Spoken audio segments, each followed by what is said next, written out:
Bonsoir et bienvenue à notre émission de ce soir. Comme d'habitude, nous allons encore enchaîner notre série d'émissions réflexions sur la spiritualité. Et ce soir, nous allons toujours discuter de la spiritualité kimbanguiste.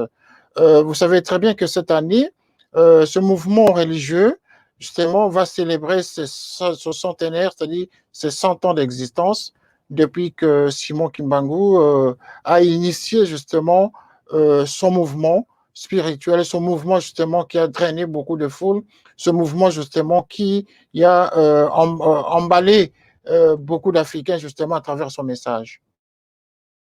Ce soir, on a décortiqué son discours. Son discours justement prophétique qu'il avait laissé, auquel il a dit que donc un jour, l'homme noir deviendra blanc et l'homme blanc deviendra noir. À travers cet extrait, qu'est-ce qu'il voulait dire? Et également, dans son message, on trouve qu'il prédisait des choses qui sont arrivées, que nous vivons aujourd'hui, déjà en 1921, avec ce discours.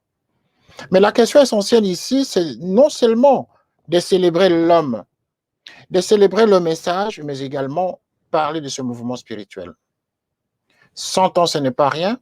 100 ans, ça se célèbre. Et 100 ans mérite justement du respect, de la considération et de l'élévation en même temps. Et 100 ans mérite justement qu'on en parle. Et en parler avec ceux qui maîtrisent la situation, ceux qui maîtrisent le sujet, ceux qui ne vont pas aller par le dos de la cuillère, mais qui vont nous dire les choses telles qu'elles sont et qui vont justement essayer, avec toute l'honnêteté intellectuelle et spirituelle, nous déballer le contenu justement du secret de Simon Kimbangu à travers son message prophétique. Et donc ce soir, nous avons le plaisir de recevoir M. Dion Patrick Gabriel, qui est également pasteur dans cette église kimbanguiste, et de M. Mayunga, que vous connaissez, qui est déjà passé plusieurs fois. Lui également, il est pasteur dans l'église kimbanguiste. Ce sont des gens qui enseignent la parole de Dieu. Ce sont des gens qui maîtrisent très bien le message de Simon Kimbangu, qui vont justement, pendant cette période jusqu'au 6 avril, tour à tour, ils vont passer pour nous enseigner, pour nous éclairer sur le message de Simon Kimbangu, de ces différents enseignements, de ces différents messages, et de l'acquis justement que les héritiers ont récupéré, de la manière dont ils ont conduit cette spiritualité jusqu'à nos jours. Nous finirons justement par comprendre que, tel que lui-même l'avait dit, l'homme noir deviendra blanc et blanc deviendra noir. Mais la question, le soubassement va être posé, c'est de savoir le Dieu africain dont on parle, parce qu'il est dit, Dieu est africain. Dieu est en Afrique. Mais ce Dieu, est-ce que c'est Simon Kimbangu? C'est la question. Donc, nous allons recevoir nos invités, M. Dion Patrick, Gabriel et M. Mayunga, qui vont passer ici justement sur l'écran en duplex à partir du pays de résidence où ils se trouvent. Et nous allons échanger ensemble, en tout cas, sur cette question ô combien importante sur Simon Kimbangu. Bonsoir, M. Dion. Bonsoir, cher ami, M. Kitoko. Voilà, c'est avec plaisir que nous vous recevons pour la première fois cette émission de la spiritualité kimbanguiste. Et vous êtes vraiment le bienvenu à répondre à notre invitation et à échanger avec nous sur cette question très importante liée au mouvement spirituel kimbanguiste. Merci Le plaisir est partagé. Merci à vous d'être. Monsieur Mayunga, bonsoir. Oui, bonsoir, monsieur René Roche Kitoko. Merci beaucoup. Voilà, nous nous retrouvons encore une fois, pour la énième fois, pour parler de Simon Kimbangu, essayer de nous donner encore de la matière, éclairer le peuple de Dieu et surtout éclairer ceux qui ne connaissent pas Simon Kimbangu, ceux qui vivent dans d'autres contrées du monde, ceux qui veulent connaître Simon Kimbangu. À cette période centenaire, il est nécessaire que vous, qui connaissez cette spiritualité, puissiez passer de temps en temps, et pourquoi pas régulièrement, pour enseigner Kimbangu. Bonsoir encore une fois, messieurs. Bonsoir. Voilà. Bonsoir. Alors, nous allons commencer par la première question de présentation, comme ça. Je commencerai d'abord par M. Dion Patrick, qui vient pour la première fois à cette émission, de nous brosser un tout petit peu. D'abord, votre compréhension du kimbanguisme.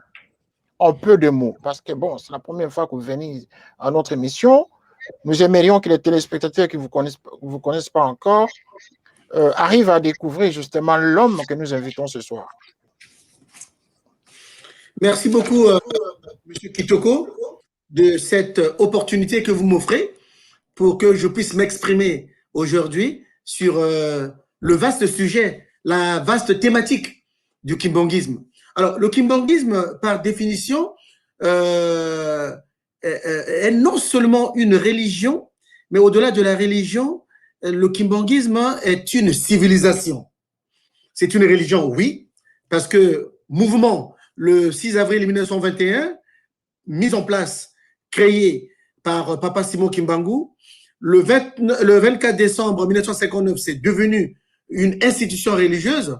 En 1969, reconnue par le Conseil œcuménique des églises en Suisse à Genève. En 1974, reconnue au niveau de la CETA, la communauté des églises de toute l'Afrique. Donc, c'est une institution religieuse. Mais au-delà de ça, le kimbongisme n'est pas seulement une religion. Le kimbongisme est toute une civilisation. C'est un mode de pensée.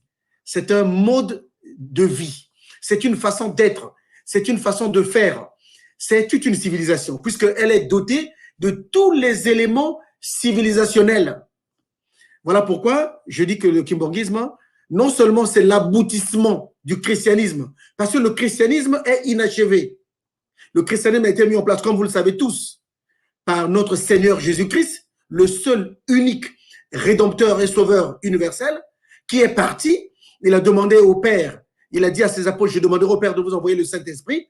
Et Simon Kimbangu est venu en tant que Saint-Esprit pour continuer l'œuvre du Seigneur Jésus-Christ ici sur terre. Voilà pourquoi le kimbongisme, c'est le christianisme non seulement appliqué aux pratiques de Papa Simon Kimbangu, mais c'est l'accomplissement, l'aboutissement du christianisme.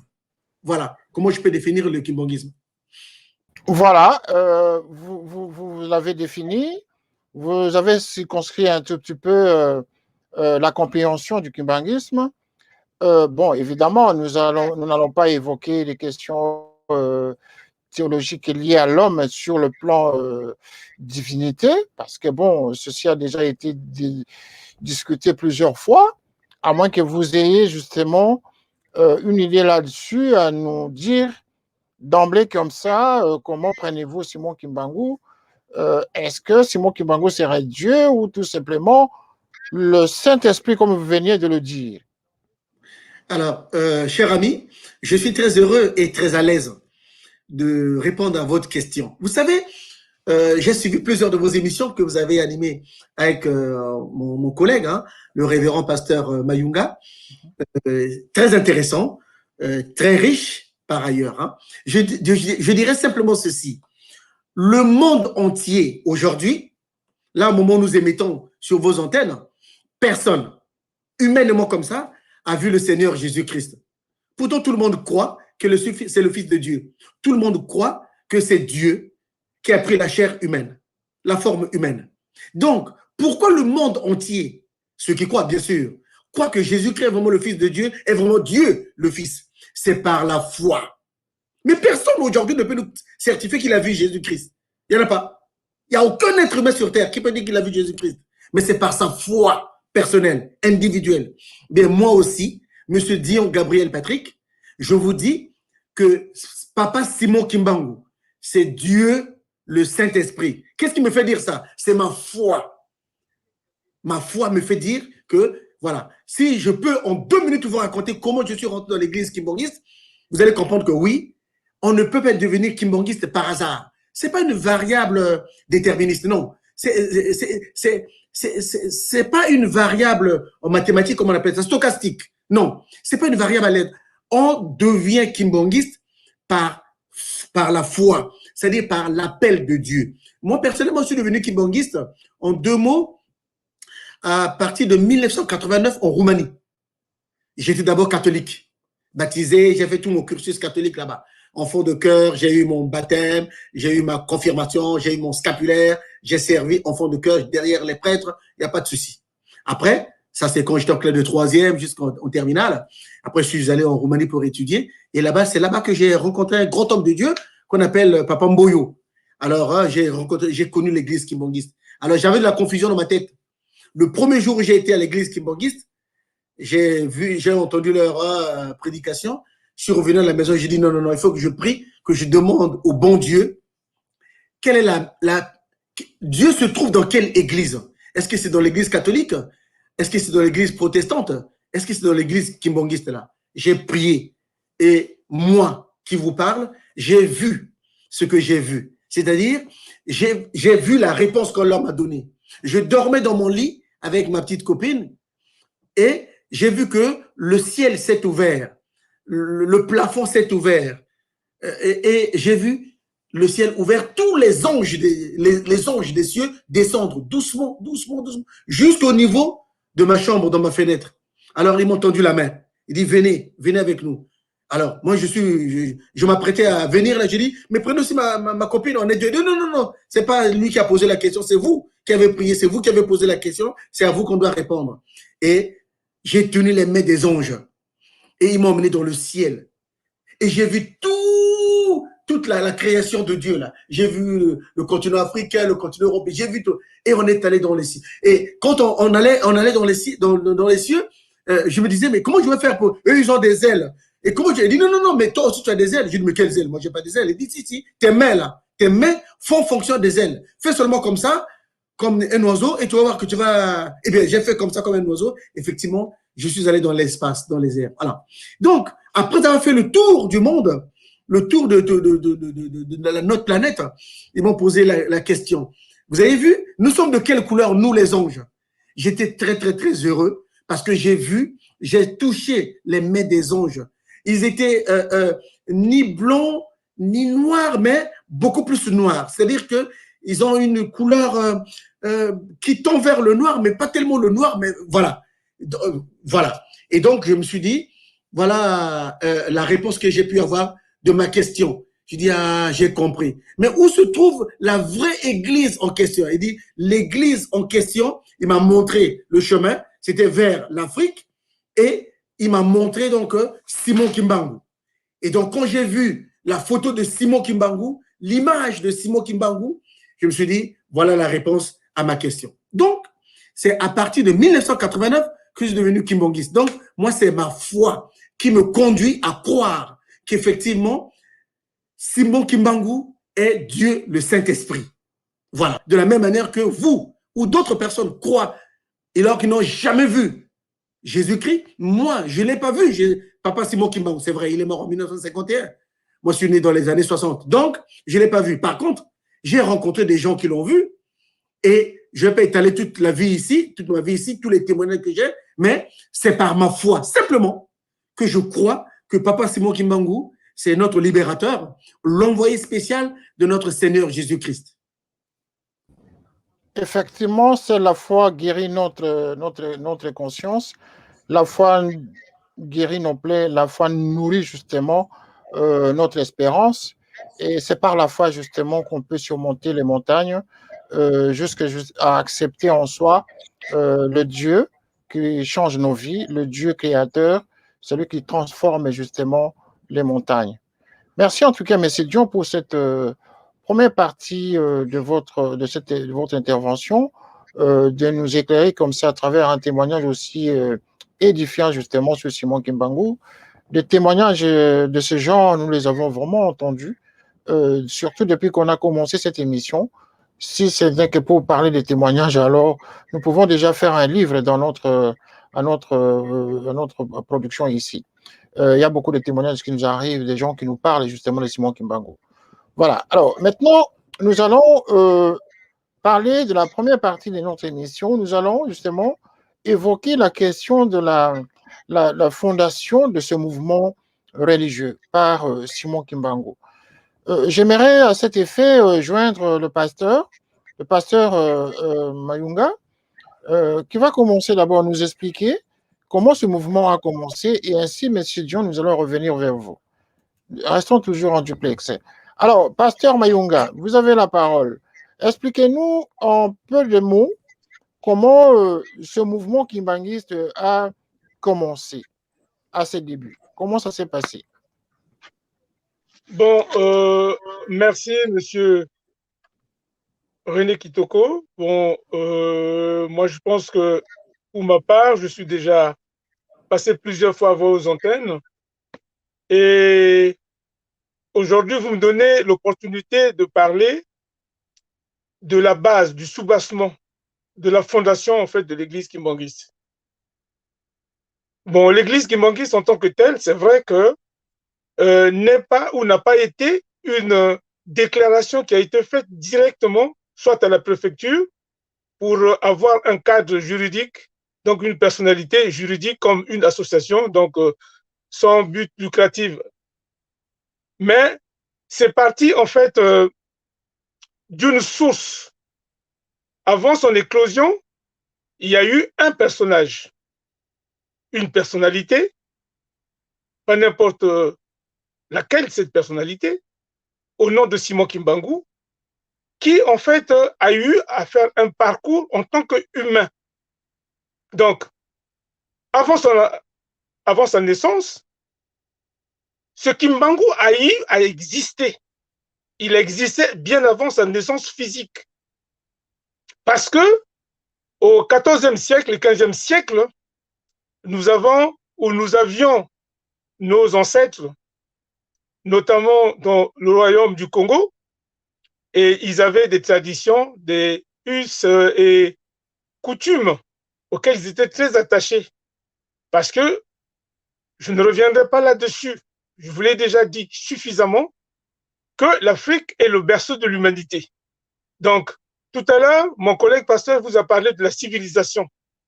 Cette civilisation qui est un nombre d'acquisitions est partie d'un espace donné, disons. Et l'espace, c'est l'espace Congo avec K. Et c'est là où il y a eu éclosion de toute civilisation. Donc, c'est la base civilisationnelle moderne, mondiale, ancienne et tout ce que nous voulons. Alors, ces gens connaissaient déjà Dieu. Et la connaissance qu'ils avaient de Dieu, dans leur connaissance de Dieu, comme je l'ai dit, ils invoquaient un nom. Le Dieu qu'ils servaient s'appelait Kimbangu. Et chaque fois, ce nom était invoqué pour une résurrection donnée. Donc, en fait, ça veut dire que Kimbangu était Dieu. Alors, Kimbangu, avant même qu'il n'arrive, il y a eu la prophétesse Kipavita qui a eu à faire cette révélation que dans l'espace Congo devait y arriver un Messie noir, et ce Messie noir viendrait avec un programme spirituel. Et Kimbangu viendra naître, en fait, le 12 septembre 1887. Tout jeune qu'il était, déjà, il commençait à faire des révélations. Parce qu'il a eu, par exemple, à dire à son père et tous les villageois qui étaient présents autour du feu, que lui, il était, avant même la naissance de tous ses aïeux, notamment son père et les autres. Donc, quelqu'un qui a une antériorité dans la vie, je pense qu'on chercherait à savoir qui il était. Mais là, il était tout jeune, hein, et il a commencé à le dire, qu'il était né, ou bien qu'il est né avant, ou bien qu'il fut avant son père, son propre père génétique. Et Kimbangu a eu un certain nombre d'amis d'enfance qui ont dû témoigner, qui ont pu témoigner réellement que Kimbangu était un phénomène. Et il a eu à faire des miracles à son jeune âge. Et Kimbangu, à un moment donné, au fur et à mesure qu'il grandissait, il avait une certaine acquisition civilisationnelle parce qu'il vivait dans un espace sociologique donné. Il grandissait avec les gens de son âge. Mais à chaque fois, il faisait des choses qui dépassaient l'étonnement de tout ce monde. Il y a eu un temps où le Christ est venu le voir pour lui demander, bon, Kimbangu, il est temps, je te demande de prêter mon troupeau. Et lui, il a dit que non, ben, je ne suis pas suffisamment aguerri pour le faire. Va à Ngombelutete, il y a des gens qui sont là, qui peuvent bien le faire, mais moi, je n'ai pas envie de le faire. Et la voix a continué à le suivre du Christ. et jusqu'à ce qu'il parte à Kinshasa. Il s'est refusé, donc il s'est réfugié à Kinshasa. Il est allé travailler dans une compagnie qu'on appelle Huileries du Congo belge. Et curieusement, en fait, quand on a une prédestinée, tant que Dieu n'a pas dit son mot, ça vous poursuit toujours, ça vous poursuivra toujours. Comme on l'a vu, des gens qui, comme Jérémie, à qui il a été demandé de faire de les rendre service en fait à un peuple, il a refusé. Après, il y a un moment donné, il y a eu à prendre le bateau pour s'éloigner, pour s'évader en cours de route. Bon, il y a eu un problème. Et puis après, bon, il y avait un problème de naufrage qui se posait. Et puis il a dit, bon, voilà, si il y a ce naufrage qui arrive, c'est à cause de moi parce que je suis en train de vouloir m'éloigner de façon insidieuse d'une voie qui est en train de me torturer pour aller faire une mission. Donc, prenez-moi, jetez-moi dans l'eau et vous verrez que la tempête va s'apaiser et puis il n'y aura plus rien. Bon, bref. Donc, c'est pour dire que, en fait, quand on est prédestiné à une mission, malgré tout ce qu'on peut faire pour pouvoir s'en débarrasser ou se foutre ou s'éloigner, bon, ça vous suivra toujours. Bon, bref, donc Simon Kimbangu était là à Kinshasa. Et quand il a travaillé dans cette compagnie dont je parlais, il a fait 3 mois, il n'avait pas de salaire. On le payait par des gens qui venaient prendre, enfin, on lui donnait son salaire et lui-même, il ne le touchait pas, mais il y avait quelqu'un qui venait se présenter au nom de Simon Kimbangu. Et après, il a fini par comprendre pendant 3 mois qu'ils sont restés infructueux comme ça, ils sont salaire. Il a compris qu'il fallait qu'il rentre à Kinshasa, à Kamba, pour aller exercer finalement, pour aller répondre en fait à l'appel du Christ. En cours de route, il a fait sa petite provision. Bon, comme chemin faisant, comme vous savez, dans nos pays, il se passe tellement de choses, et notamment avec des flics qui, bon, à un moment donné, bon, outrepassent un peu leurs prérogatives. Bon, on lui a ravi ses civettes, son poisson qu'il avait, le poisson fumé, salé, tout ça, bon, qu'il avait en provision pour sa famille.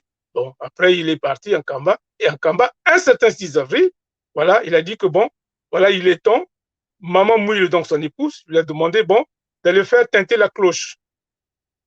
Et de là, ça voulait dire qu'en fait, c'était un début du ministère de Simon Kimbangu. C'était le début du ministère de Simon Kimbangu. Et après, Simon Kimbangu se rendait à un village voisin, en cours de route, à Ngombe, Intsuka. Il y a une dame qui était malade, qui s'appelait Kiantondo.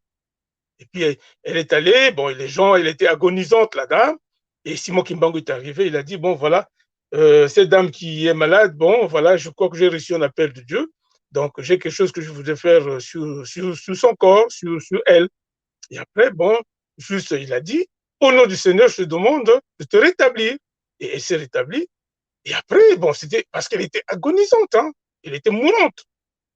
Et d'un seul coup, avec l'imposition de sa main, eh bien, la dame, en fait, a retrouvé sa santé. Et puis tout de suite, bon, comme vous savez que les gens sont toujours ingrats et puis, bon, méconnaissants et tout, bon. Et tout de suite, en fait, la dame a voulu se retourner contre Simon Kimbangu pour dire que non, si tu as pu réussir, en fait, à me sortir de cette situation, ça veut dire que c'est toi qui, à l'origine, a fait que je puisse avoir ce sort. Bon, Simon Kimbangu essaie de lui expliquer et puis il a poursuivi son chemin. Et puis de là, au retour, il a eu à faire un deuxième miracle. Il y a eu en fait 2 jumeaux qui sont venus, bon, un mort, et ce jumeau, bon, il a ressuscité et de là, bon, après, bon, il a commencé à faire des miracles, ainsi de suite. Donc en fait, la mission de Simon Kimbangu est partie de là, donc du 6 avril, la date référentielle ou référente. Cette date, en fait, c'est le jour où il a eu à imposer pour la première fois une main sur une personne qui était malade et qu'il a guéri. Donc, et ce jour a été pris comme étant le jour de la fondation de l'église kimbanguiste. Et à ce moment-là, c'était encore un mouvement, mais pas une église en tant que telle, une église classique. Voilà. Donc, c'était encore un mouvement religieux sans assise quelconque, mais c'est un mouvement de la pensée religieuse, des activités, des normes qui avaient la manifestation divine et qui manifestaient justement cette divinité à travers certaines actions, n'est-ce pas? Certaines actions qu'on peut qualifier de miracles, de ceci, de cela. Mais maintenant, je vais revenir à M. Dion, qui nous disent un tout petit peu, à partir de cet élément que vous venez de dire, par rapport au discours, nous allons maintenant entrer dans le discours prophétique, parce que c'est comme cela que vous l'appelez, discours prophétique. Alors, avant d'entrer à ce discours prophétique, je l'ai écouté et j'ai même interpellé le pasteur en disant, mais ce n'est pas Simon Kimbangu qui parle, parce que moi, je m'attendais à entendre la voix de Simon Kimbangu parler. C'est comme ça que je pensais quand il m'avait parlé justement du discours. Mais bon, quand j'ai entendu la voix des Blancs en train de parler, je me suis dit, mais là, ça devient une contradiction par rapport à son message qui disait l'homme blanc deviendra noir, noir devient. Mais est-ce que la traduction que l'homme blanc est en train de faire, est-ce que c'est une traduction qui est logique, enfin qui est cohérente par rapport au message original de Simon Kimbangu? Probablement, il parlait dans sa langue maternelle. Et c'était la question que je m'étais posée. Donc, Pasteur Dion, est-ce que vous pouvez nous éclairer un tout petit peu sur le contenu de ce discours, le discours de Simon Kimbangu, le discours prophétique? Monsieur Kitoko, de m'accorder la parole sur ce thème extrêmement important, qui est même cardinal. Hein, c'est vraiment l'un des discours qui constitue la colonne vertébrale des nombreuses prophéties de Papa Simon Kimbangu. Effectivement, je suis d'accord avec vous. À l'époque, technologiquement parlant, il n'y avait pas de... La technologie de l'époque ne peut pas permettre à ce qu'on puisse avoir des enregistreurs de la voix de Papa Simon Kimbangu pour le pérenniser jusqu'à aujourd'hui. Non. C'est une prédication qu'il faisait en Banzansanda. Après avoir eu la révélation du Seigneur Jésus-Christ, la révélation du Saint-Esprit, que voilà, là, c'est bon, là, on a arrêté trop de gens en ton nom. Maintenant, il faut que tu te rendes au colon. Ils vont t'arrêter, ils vont te faire souffrir, c'est vrai, mais ça, c'est le plan de Dieu. Il faut que tu... Voilà. Donc, ce jour-là, le matin, il a fait donc une prédication. C'est au cours de cette prédication qu'il a donc fait beaucoup de révélations. Et ces révélations étaient faites en langue kikongo, parce qu'il parlait kikongo. Il ne parlait pas en français. D'ailleurs, les peuples de cette époque-là, nous sommes dans le bas Congo, hein, le bas Zaïre, le bas Congo. Donc, il ne pouvait parler que dans la langue maternelle qui est le Kikongo. Donc, il parle Kikongo. C'est nous, les intellectuels, qui avons transcrit le message, les messages, cette prédication, cet enseignement sur des écrits, sur du papier. Et après, les Blancs, les Européens, les Occidentaux, et même nous, moi je suis un gars je fais du théâtre, et nous au niveau de l'église, on fait même des pièces de théâtre là-dessus sur le discours de Manansamba. Donc pour venir, ce n'est pas l'audio que vous avez entendu du Blanc là qui est l'élément fiable. L'élément fiable, c'est le document qui a été écrit, la retranscrite. Parce que je vous rappelle que Papa Simon Kimbangu, déjà en 1921, avait 2 à 4 secrétaires, hein, dont le plus célèbre est Mfinangani. Il y avait des secrétaires qui prenaient note de toutes ces prédications, de tous ces enseignements. Et nous sommes référés, après l'arrestation de Papa Simon Kimbangu, tous ces documents, une partie des documents avaient été séquestrés par l'administration coloniale belge de l'époque, mais une partie avait été gardée par son épouse, par ses secrétaires, et après remis à son épouse, Maman Moulou, qui les a gardés vraiment secrètement, jusqu'à ce que, à sa mort, le 27 avril 1959, les a remis aux enfants de Papa Simon Kimbangu. Et nous nous sommes inspirés des écrits, les originaux, écrits originaux de Papa Mfinangani, des secrétaires de Papa Simon Kimbangu. C'est ça qu'il faut prendre en ligne de compte, les véritables écrits. Dans ces écrits, effectivement, Monsieur Kitoko, l'une des grandes prophéties de Papa Simon Kimbangu, qu'il a faites ce jour-là, qu'il a refait encore, s'il vous plaît, lors de son procès. Ce jour-là, il a dit effectivement beaucoup de choses. Entre autres, il a prédit les indépendances africaines. Il a prédit beaucoup de choses si vous avez lu le document. Et entre autres, donc, je vais m'axer sur la plus célèbre, quand il dit que dans les jours à venir, le blanc que vous voyez là, il deviendra noir. Le noir deviendra blanc. Notre pays sera indépendant. Toute l'Afrique sera indépendante. Il a dit donc beaucoup de choses. Et sur cette prophétie fondamentale, j'aimerais qu'on puisse la décortiquer. Elle est multidimensionnelle. D'une part, il l'a dit le 10 septembre 1921, mais je vous rappelle que quand il fut arrêté, il a été traduit en justice, mon collègue pasteur vous l'a dit plusieurs fois, et lors du jugement, lors de son jugement, il a dit aussi, on lui a posé la question là-dessus. Mais en Bandantanda, nous avons appris que lors de vos enseignements, vous avez dit que dans les jours à venir, le blanc deviendra noir et le noir deviendra... Mais qu'est-ce que ça veut dire ça?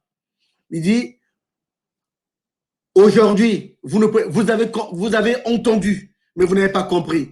Et aujourd'hui, vous ne pouvez pas comprendre cette phrase-là. Cette phrase vous sera révélée le moment venu par Dieu lui-même. Et aujourd'hui, nous constatons, M. Kitoko, nous allons prendre 2, 3 dimensions de cette phrase. Lorsqu'il dit que le blanc deviendra noir, que le noir deviendra blanc, ce n'est pas dans une dimension épidermique, hein, le changement de couleur de peau, que le blanc qui a une peau blanche que nous connaissons deviendra noir, que le... Non, non, non, non, pas du tout. Ce n'est pas au premier degré qu'on doit prendre ça. La première dimension de cette prophétie est la suivante. Nous sommes dans un contexte colonial, dans un contexte de colonisation, où la République démocratique du Congo aujourd'hui, hier, le Zaïre, est une colonie congolaise. Toute l'Afrique d'ailleurs est colonisée. Et donc, ce sont les Blancs qui sont nos chefs. Ce sont les Blancs qui sont sur notre territoire africain. Eh bien, Papa Simon Kimbangu, dans la première dimension de cette prophétie, dit que le blanc deviendra noir, le noir deviendra blanc. Ça veut dire quoi? Ça veut dire que dans les jours à venir, la position qu'occupe le blanc aujourd'hui, c'est le noir qui va l'occuper. Et la position qu'occupe le noir aujourd'hui, c'est le blanc qui va l'occuper. C'est-à-dire que dans les jours à venir, nous les noirs, nous allons aussi bénéficier de la liberté que les blancs ont aujourd'hui de faire ce qu'ils veulent. De prier, d'avoir des activités économiques, d'être des médecins, d'être des militaires, des policiers, d'occuper tous les postes de responsabilité qu'ils ont. Nous aussi, les Noirs, nous deviendrons comme ça. Et effectivement, on a vu, 40 ans plus tard, beaucoup de pays, entre autres la République démocratique du Congo, a obtenu son indépendance. Et quand nous avons obtenu notre indépendance, jusqu'à aujourd'hui, vous le savez, ça fait 61 ans, eh bien, nous occupons tous les postes de responsabilité que les Blancs occupaient hier. Nous avons des présidents noirs, nous avons des premiers ministres noirs, des ministres noirs, des médecins, des policiers, des gendarmes, des ingénieurs, des professeurs noirs, noirs, noirs, comme hier. C'était le cas. Parce que hier, comme vous le savez, dans la période coloniale, le noir n'avait que des fonctions de domestique, des fonctions de balayeur, des fonctions de femme de ménage, fonctions de... Voilà. Toutes les fonctions honorifiques étaient occupées par les Blancs. Aujourd'hui, c'est l'inverse. Les Noirs occupent ces premières dimensions. Deuxième dimension, c'est l'indépendance. Il a prophétisé sur l'indépendance. Effectivement, aujourd'hui, nous constatons que la majorité des pays africains qui étaient dans le contexte colonial de l'époque sont devenus indépendants. Donc, le noir est devenu comme un blanc. Parce que les blancs étaient dans des pays libres, indépendants, autonomes. Aujourd'hui, depuis 1960, comme vous le savez, l'ensemble des pays africains, la majorité du moins, sont devenus indépendants. Par ailleurs, il faut savoir qu'il y a une autre dimension, la dimension spirituelle de cette prophétie. C'est laquelle, cher ami Kitoko? C'est que aujourd'hui, nous sommes très fiers de le dire, nous les kimbanguistes, puisqu'à l'époque, déjà, quand Papa Simon Kimbangu l'avait dit, on l'a pris pour un hérétique, pour un fou. Lorsqu'il avait dit déjà à l'époque que, en fait, l'Afrique est le berceau de l'humanité. C'est-à-dire que Adam et Ève sont des Noirs. Et que c'est les Noirs qui ont donné naissance à toutes les races que nous avons là. À l'époque, on l'avait pris pour un fou. Aujourd'hui, nous sommes très heureux.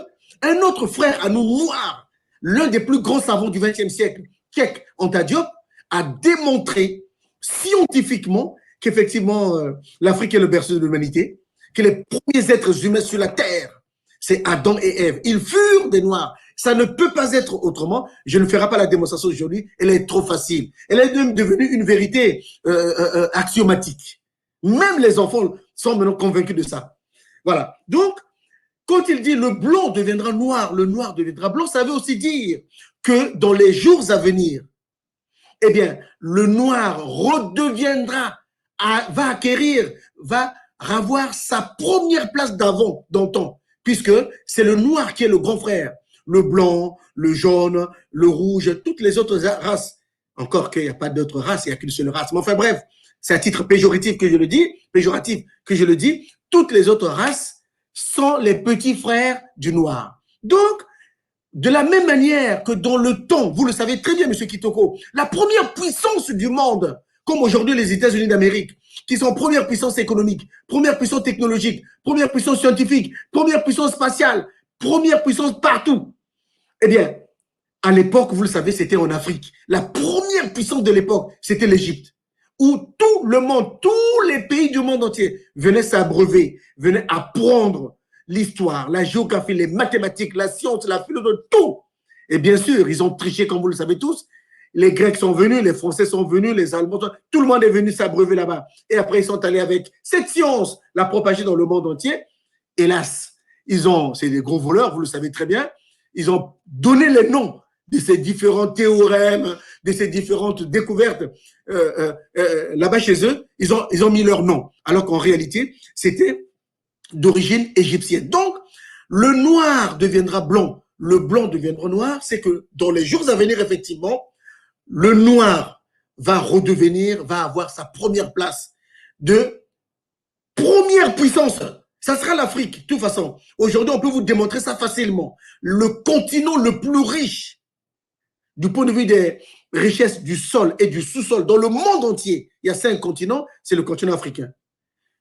Les Occidentaux, comme vous le savez très bien, ils nous divisent toujours pour bien régner. Mais le jour où les Noirs prendront conscience que ensemble nous sommes plus forts et que nous allons lutter et que nous pourrions gagner, eh bien, vous allez voir que l'Afrique sera la première puissance du monde, comme l'Union européenne aujourd'hui, mais les États-Unis. Mieux encore, s'il y a un pays qui est doté des ressources du sol et du sous-sol les plus riches du monde, je pense que vous le savez très bien, le scandale minier du monde, c'est la RDC. Et ce n'est pas pour rien que c'est la RDC. Ce n'est pas par hasard. Chez nous, les êtres humains, nous avons une vision, on va dire, aléatoire. On pense que c'est par hasard. Non, mais chez Dieu, rien n'est au hasard. S'il a doté la RDC, il a doté l'Afrique de toutes ces richesses-là, c'est de façon prémonitoire. Enfin, ça, c'est une autre dimension, la dimension spirituelle de la phrase, de la prophétie célèbre de Papa Simon Kimbangu qui dit que dans les jours à venir, le blanc deviendra noir, le noir deviendra... Je vais terminer par une autre explication. Vous savez, nous les Noirs, en règle générale, nous sommes très aliénés. C'est-à-dire que nous avons un complexe d'infériorité vis-à-vis de nos frères, les blancs, les rouges, les jaunes, les occidentaux. Parce que nous pensons que tout ce qu'ils font, eux, c'est mieux, c'est bien. Regardez comment je suis habillé. Regardez, j'ai les lunettes. Regardez tout ce que j'ai sur moi. Eh bien, ça vient des blancs. Et je pense, dans mon annihilation mentale, je pense que la civilisation européenne, la langue française, tout ce qui est européen, tout ce qui est occidental est bon. Mais regardez aujourd'hui ce qui se passe. Le blanc deviendra noir et le noir deviendra blanc. Dans l'église Kimbangiste, nous avons un modèle. Je prends seulement un seul modèle, j'ai terminé là par là. C'est le modèle de la monogamie. Dans l'église Kimbangiste, si vous demandez, est-ce qu'on peut avoir 2, 3, 4, on me dira non. Papa Simon nous a dit, c'est le système de la monogamie. Pourtant, il a trouvé, le 6 avril 1921, un système de polygamie dans toute l'Afrique, et notamment en RDC. Un homme avec plusieurs femmes. Non, il a dit non, le programme de Dieu, c'est pas ça. Le programme de Dieu, c'est qu'un homme doit avoir une femme doit avoir un seul homme. Les blancs hier, s'il vous plaît, c'est là que je termine, M. Kitoko, certains jusqu'à aujourd'hui d'ailleurs, qui sont officiellement sur le système de la monogamie. Nous, en Afrique, on avait le système de la polygamie, jusqu'à aujourd'hui d'ailleurs. Mais Simon Kimbangu dit non, il faut que ça soit la monogamie. Eux qui étaient hier dans la monogamie, regardez où nous en sommes. Le blanc deviendra noir et le noir deviendra... Où est-ce que nous en sommes? Ils sont arrivés non seulement à avoir des maîtresses, ils ont dit sur le papier la monogamie, mais non seulement ils trichent, ils ont des maîtresses, ils ont développé d'autres systèmes aujourd'hui qui font de l'homme occidental pratiquement un animal. Je m'explique. Aujourd'hui, ils ont développé chez eux ce qu'on appelle le mariage homosexuel. Homme-homme. Les gays, femme-femme, les lesbiennes. Ils ne se sont pas arrêtés là, s'il vous plaît. Ils ont développé chez eux ce qu'on appelle la polyandrie. C'est-à-dire qu'au nom de l'égalité, la parité homme-femme, au lieu que l'homme puisse avoir 2 maîtresses, 3 maîtresses, non, c'est l'inverse. Ils veulent que la femme puisse aussi avoir le droit, les mêmes droits que l'homme, c'est-à-dire avoir 2 hommes, 2 hommes, 2 maris, 3 maris. Vous le voyez très bien ici, chez nous en Europe du Nord. Ça s'appelle la polyandrie. Et pire, aujourd'hui, M. Kitoko, l'animalisation de la société occidentale. Ils sont arrivés à faire ce qu'on appelle la pratique de la zoophilie. Au lieu de faire, d'entretenir des rapports sexuels avec des êtres humains créés par le bon Dieu, à l'image du bon Dieu, non, non, non. L'homme n'aime plus l'homme, l'homme n'aime plus la femme. Non, non, non. Il préfère faire des rapports sexuels avec les animaux. Et le dernier élément, Monsieur Kitoko, vous avez vu ce qui s'est passé chez nous en France, il est là 2 ans. Non, l'année dernière d'ailleurs. Hein? Nous avons un grand styliste, un grand modéliste ici, très, très, très célèbre, qu'on appelle Karl Lagerfeld, qui est mort et il a laissé toute sa fortune, des milliards, s'il vous plaît, à son chat. Alors qu'il y a des êtres humains malheureux. Il y a des SDF, il y a des gens qui vivent dans la précarité, dans la misère en France. Il y a des gens qui n'ont pas de domicile. Non, non, non. Son argent, il ne donne pas aux êtres humains. Il ne donne pas aux femmes, il ne donne pas aux hommes. Non, il donne aux animaux, c'est-à-dire à un chat. Donc, l'homme blanc est devenu un animal. Rien que sur ce chapitre. Je veux parler donc d'autres chapitres. Et si vous voulez qu'on parle actualité, on peut parler actualité avec le coronavirus. Le monde aujourd'hui est dirigé par 2 grandes familles, hein, comme vous le savez. Il y a la famille Bill Gates avec sa fondation et il y a la famille Rothschild avec sa fondation. Regardez ce qu'il a dit il y a cela quelques temps. Il dit quoi? Le monde entier pour être vacciné, pour être soigné, selon lui, vacciné. Il faut quoi? Il faut à peu près 7 à 17 milliards. Moi, je peux donner ça, comme ça on soigne le monde entier. Mais nous savons tous quel est son plan derrière sa tête. La réduction de la population mondiale et particulièrement la réduction de la population africaine, puisque selon lui, les Noirs ne sont pas dignes de bénéficier des richesses qui nous ont été données par le bon Dieu sur la terre africaine. Donc, il faut réduire cette population-là. Voilà pourquoi aujourd'hui, au moment où nous nous parlons là, aujourd'hui, vous avez 2 types de vaccins qui ont été fabriqués par tous les grands groupes pharmaceutiques américains. Et vous avez le vaccin qui est destiné pour le monde entier, destiné aux États-Unis et à l'Europe et en Asie. Et vous avez un seul type de vaccin, s'il vous plaît, Monsieur Kitoko, qui est destiné rien qu'en Afrique. Et nous avons tous compris le topo. Donc, tout ça, c'est pour dire quoi? C'est pour dire que Papa Simon Kimbangu avait déjà prédit ça. Le 10 septembre 1921, en Banzansand, le blanc que vous voyez là, il deviendra noir. Le noir que vous voyez, il deviendra blanc. Voilà, aujourd'hui, nous assistons à l'animalisation de la civilisation européenne. Vous et moi, tout ce que l'on peut envier, M. Kitoko, à la civilisation européenne, c'est peut-être la technologie, hein, c'est tout. Mais sinon, du point de vue des valeurs comportementales, de l'éthique, il n'y a rien à envier chez les Blancs. Voilà à peu près mes premières impressions sur cette prophétie, sachant qu'il y en a d'autres, s'il vous plaît. Voilà pourquoi, sur le plan politique, on peut dire que Papa Simon Kimbangu est le père des indépendances, parce qu'à l'époque, déjà, il avait prédit que toute l'Afrique sera indépendante. Et je vais terminer là-dessus. Il faut savoir que Papa Simon Kimbangu avait prédit beaucoup de choses. Entre autres, il avait dit ceci. L'Afrique que vous voyez là, le Congo, je vais vous envoyer un roi qui sera doté de 3 pouvoirs.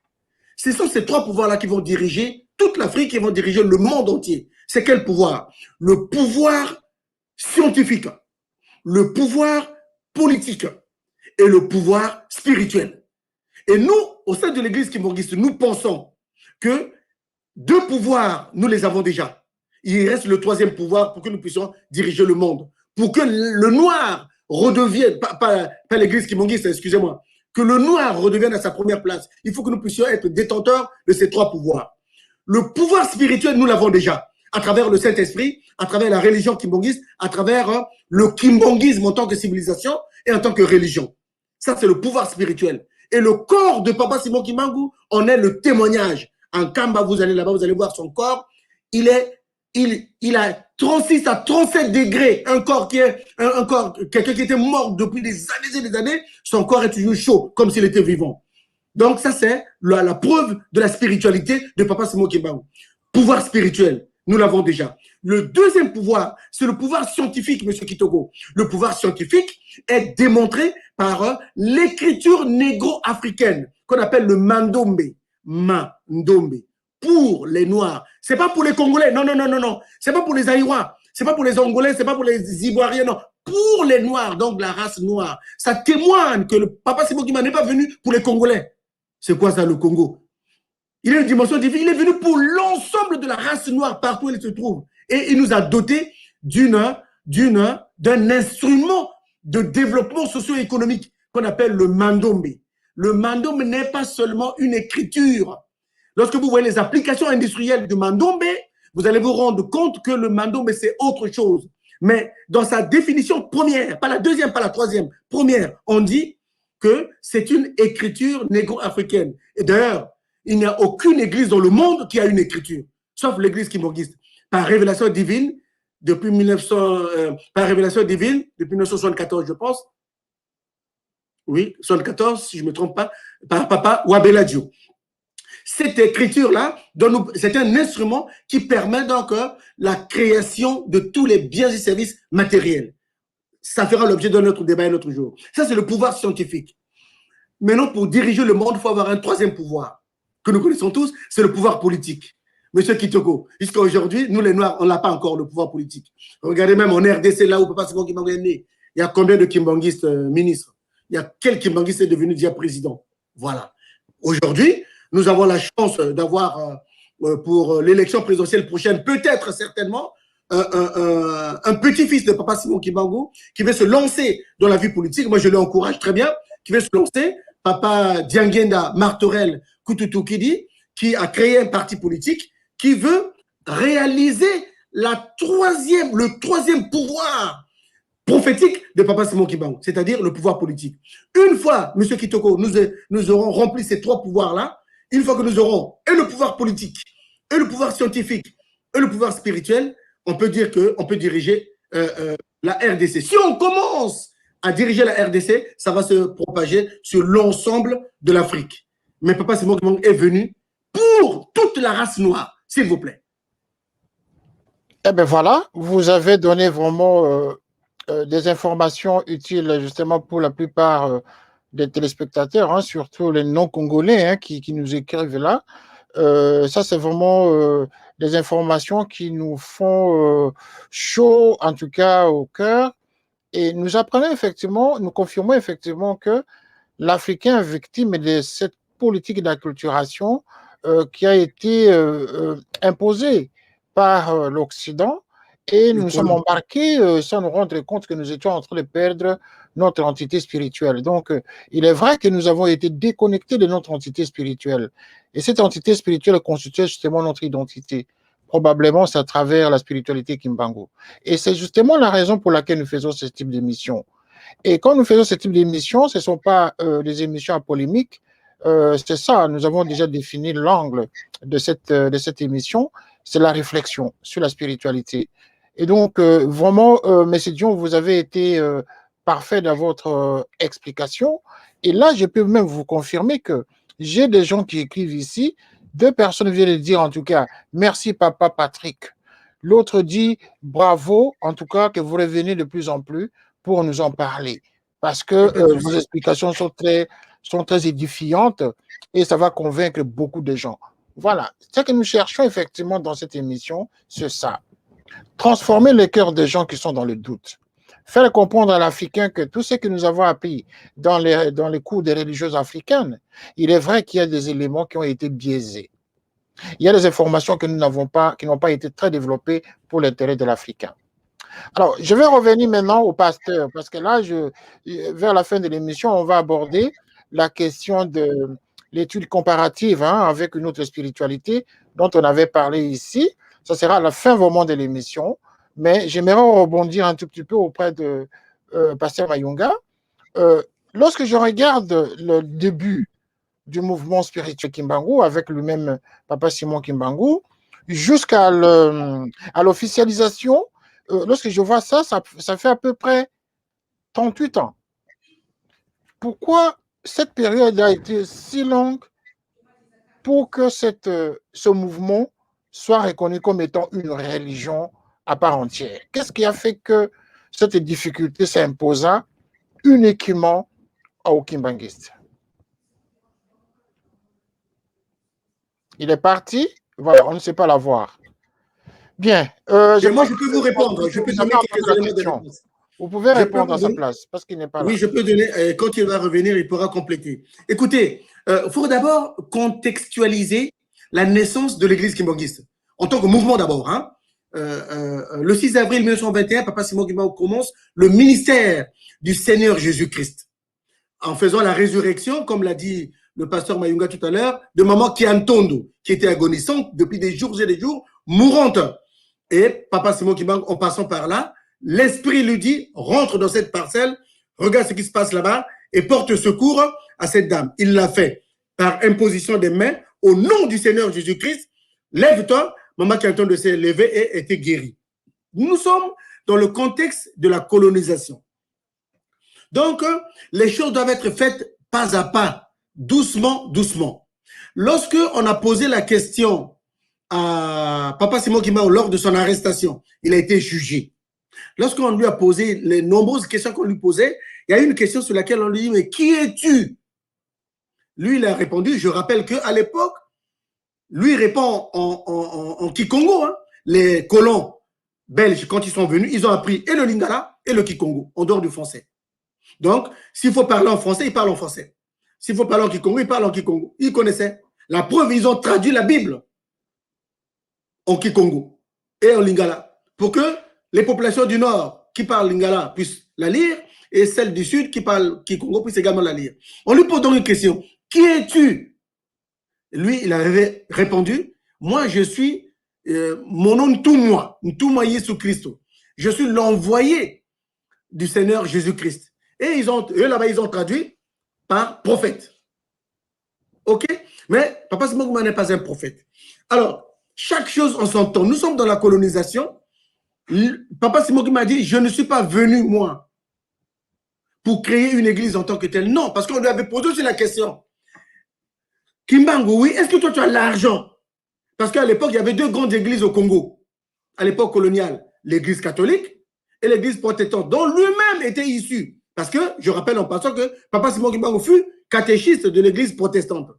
Alors, quand il a commencé le mouvement de prédication, quand on l'a arrêté, on lui pose entre autres questions, est-ce que toi, Kimbangu, tu as l'argent pour pouvoir créer une église? Il dit, je n'ai pas d'argent. Mon argent, c'est le peuple. C'est les gens que vous voyez là. C'est ça mon argent. Donc, lui, il n'avait pas pour vocation de créer l'église. Par contre, lorsque il a été arrêté, il a été emmené à Lubumbashi, comme vous le savez, avec lui, plus de 37 000 familles qui ont engendré plus de 150 000 personnes qui ont été mises en prison dans toute la République démocratique du Congo, dans toute la République du Congo, dans toute la République d'Angola et jusqu'en République centrafricaine. D'autres, pour votre information, il faut savoir qu'il y a eu des prisonniers, il y avait plus de prisons libres en RDC, au Congo-Brazzaville, en Angola. On les a menés au Centrafrique, on les a menés au Tchad, s'il vous plaît. Donc, les 150 000 familles, les 37 000 familles là, ce n'est que les familles de la RDC qu'on comptabilise. Les 150 000 personnes déportées, ce n'est que les familles de la RDC. On ne comptabilise pas les Congolais de Brazzaville. On ne comptabilise pas les Congolais de l'Angola. On ne comptabilise pas ceux qui ont été dans le... Voilà. Donc, après, à un moment donné, il s'est révélé. Lorsqu'on lui posait des questions, il y a une question qui a été posée par M. Dupuis, alors, en disant que voilà, c'était une question, comment on dit ça en français? En français, on appelle ça, M. Kitoko, des questions vexatoires. C'est-à-dire de la provocation, quoi. Et donc, dans la salle de l'audience où ils étaient, on lui a posé une question. Mais tu te prends pour qui, là? Tu penses que tu es... Et il s'est fâché. Et il a dit, il s'est révélé, en fait. Il dit, ne tourmentez pas le Saint-Esprit de Dieu. Et quand il a dit cette phrase-là, le mur de la prison s'est cassé en deux. La photo du roi de Belge, Léopold II, qui était sur le mur, est tombée, s'est cassée complètement. Et là, on a su qu'effectivement, cet homme-là, ce n'est pas un homme ordinaire. C'est vraiment le Saint-Esprit de Dieu. Mais vous savez qu'il y a une confusion entre le mot Saint-Esprit et le mot Esprit Saint. Là, c'est un autre débat qu'on aura. Juste pour vous dire que le contexte de la colonisation ne pouvait pas permettre à ce qu'à ce moment-là, on puisse mettre en place une église, puisque nous étions dans la colonisation. Mais Papa Djangenda, le troisième fils de Papa Simon Kimbangu, Papa Kisolokele, le premier fils, travaillant dans l'administration coloniale belge. Je rappelle que Papa Djangenda Papa Kisolokele était l'un des plus grands administrateurs de l'époque. Premier administrateur noir, s'il vous plaît, en RDC. Papa Djangenda, il était le secrétaire particulier de M. Peigneux, c'est-à-dire le gouverneur, l'équivalent du président de la République, hein, gouverneur de la RDC, de Léopold Duville à l'époque. Bon, et Papa Djangenda était son secrétaire particulier, c'est-à-dire l'équivalent aujourd'hui de directeur de cabinet. Eh bien, eux, en tant que gros intellectuels de l'époque, ils commençaient déjà à écrire des lettres pour demander l'indépendance de prière, l'indépendance de culte du mouvement kimbangiste de l'époque. Ils ont envoyé ces courriers-là aux États-Unis, ils ont envoyé au Royaume de Belgique, puisque la RDC, à l'époque, était une colonie belge. Et avant d'être colonie belge, vous le savez très bien, je ne vous rappelle pas l'histoire, était une propriété privée du roi de Belgique, s'il vous plaît. C'est parce que, plein de dettes, il a cédé sa propriété privée, la République démocratique du Congo, au Royaume de Belgique pour payer ses dettes. Voilà pourquoi la RDC est devenue colonie de la Belgique. Et donc, Papa Djangenda Koutima envoyait déjà des courriers pour demander l'indépendance, jusqu'à ce qu'il en avait marre. Et le 24 décembre 1959, eh bien, tous les Kimbanguistes, plus de 600 Kimbanguistes, se sont rassemblés à Kinshasa dans le stade Baudouin, Raphaël, au stade Baudouin, et ils ont dit, à Mboulamata, comme on dit, ils ont dit à l'administration coloniale belge, venez nous arrêter, mettez-nous en prison, on ne peut plus continuer comme ça. Les catholiques ont le droit de prier librement, les protestants ont le droit de prier, et nous les Kimbanguistes, on ne peut pas prier librement, on est dans la clandestinité dans notre propre pays, c'est bon là, faites de nous ce que vous voulez. C'est à ce moment-là que Peigneux, le gouverneur, a dit à Papa Djangenda, écoutez, dis à tes hommes de quitter le stade Raphaël, je vous donne la liberté, vous pouvez prier. Il a dit non, pas à la bouche comme ça, fais-nous un papier. Et il a fait donc une lettre de reconnaissance du kimbanguisme. Et c'est à partir de cette date qu'on a considéré que l'église, le mouvement, ce qui était un mouvement kimbanguiste, est devenu, ce qui était un mouvement religieux plutôt, est devenu une institution, était reconnu officiellement par l'administration coloniale belge le 24 décembre 1959. Et à partir de là, nous avons commencé à avoir donc un culte public, libre, au vu aussi de tout le monde. Parce qu'on pour prier, on se cachait dans les maisons, on se cachait dans les parterres des gens. C'était vraiment, dès qu'on sait que vous priez Kimbangu, hop, on vous arrête. Dès qu'on sait que vous, voilà. Et à partir de cette date-là, nous sommes devenus une religion libre. Et les démarches ont poursuivi pour la reconnaissance mondiale, s'il vous plaît, de l'église kimbanguiste. Je vous ai donné 2 dates. Août 1969, l'église kimbanguiste a été reconnue par tout l'Occident, par le Conseil écuménique des églises. Et pour être reconnue, je ne vous parle pas des tracasseries qu'il y a eu, hein, de 1960, 61, 62, 63, 64, 65, 66, 67, 68, jusqu'en 1969, plusieurs délégations de toutes les églises qui font partie du Conseil écuménique quittaient l'Europe, notamment la Suisse, pour venir visiter, voir les pratiques, voir la liturgie, voir la doctrine de l'église kimbanguiste. Et c'est en 1969, finalement, après avoir fait un séjour de plus de 2 semaines en RDC, ils ont visité tout Kinshasa, ils ont visité la RDC, ils sont allés jusqu'en Kamba dans le mausolée, ils ont vu de ces choses-là, et surtout quand ils sont rentrés dans le mausolée de Papa Simon Kimbangu, ils ont vu le corps de Papa Simon Kimbangu en 1969, quelqu'un qui est mort en 1951, et le corps respirait, le corps avait une température de 37 degrés, un œil ouvert, un œil fermé. Ils se sont dit, oui, cette église est une église véritable, elle est identique à l'église primitive de l'époque. Ça, c'est le 1. Maintenant, de 2, dans la reconnaissance officielle mondiale de l'église kimbanguiste, il y a eu aussi donc l'année 1974, où l'église était admise dans l'enceinte, le Forum international africain des églises chrétiennes. Donc, le bruit largement, faussement d'ailleurs, répandu selon lequel que l'église kimbanguiste serait une secte ou comment, mais je ris vraiment à m'esclaffer parce que pour que vous puissiez faire partie du conseil écuménique des églises, siéger avec les protestants, avec les catholiques, avec les orthodoxes, c'est pas un fruit du hasard, hein, s'il vous plaît. Pour que toute l'Afrique reconnaisse en vous, voilà, c'est pas le fruit non plus du hasard. Aujourd'hui, cette année-ci, nous sommes en train de fêter le centenaire, on y arrivera, faut savoir que même M. Kitoko, c'est là où je vais terminer, puisque je vois que M. Mayunga est arrivé. C'est la raison pour laquelle nous étions dans la période de la colonisation. On ne pouvait pas créer une église en tant que telle. On l'a laissée en tant que mouvement, conduit par Maman Mouilou, épouse de Papa Simon Kimbangu.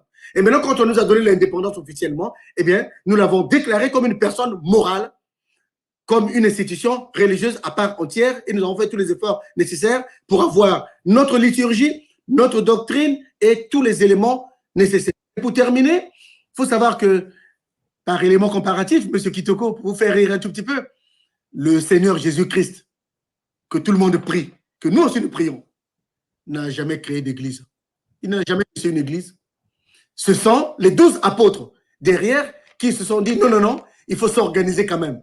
Et notamment, le premier pape du monde, c'est l'un des 12 apôtres du Seigneur Jésus-Christ que vous connaissez très bien, l'apôtre Pierre, puisque le Seigneur Jésus-Christ avait dit, Pierre, c'est sur cette pierre que je construirai mon église. Mais Jésus-Christ, s'il vous plaît, Jésus-Christ, s'il vous plaît, n'avait jamais laissé une église. Papa Simon Kimbangu, oui, je conviens avec vous, n'a jamais laissé une église. Laissé un mouvement. Ce sont ces enfants qui se sont structurés tout autour de ces adeptes pour créer cette institution. Voilà la lumière que je voulais faire. Et merci en tout cas. Il n'y a pas plus clair que ça, parce que les évangiles nous renseignent que Jésus-Christ n'a pas laissé les chrétiens, autant Kimbangu n'a pas laissé les kimbanguistes. Mais par contre, il a laissé une pensée, il a laissé son esprit qui a régné justement au travers les générations en génération, parce que les esprits ne meurent jamais et cet esprit existe toujours. Donc cet esprit, c'est l'esprit de Dieu. Nous espérons que tous ceux qui nous suivent et qui nous font des requêtes ce soir, à travers votre intervention en tout cas, je vais vous lire ces requêtes un peu vers la fin de l'émission. C'est très intéressant ce que nous sommes en train de lire ici. Franchement, même tous ceux qui m'entourent ici sont émerveillés par ce témoignage, la manière dont vous nous enseignez Kimbangu avec beaucoup d'efficacité et conviction. Alors, nous allons justement revenir à la troisième partie de cette émission après 10 secondes. Restez patient chez vous. À tout à l'heure.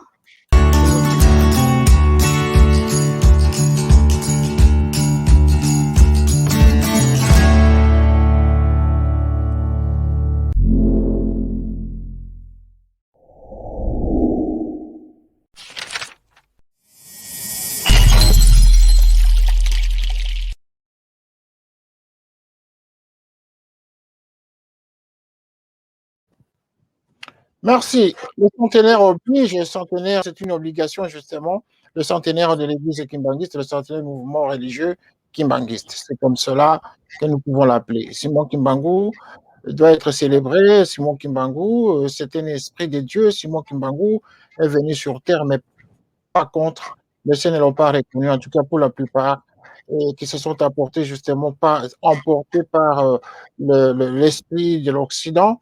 Justement, nous avons tous été acculturés jusqu'à oublier que nous avions notre entité spirituelle. C'est clair et net. C'est la raison pour laquelle probablement que l'Afrique ne se développe pas. Nous allons justement aborder la dernière partie de l'émission. Et en tout cas, M. Dion, vous êtes à l'honneur ce soir. Vous allez nous apporter un peu plus de la matière.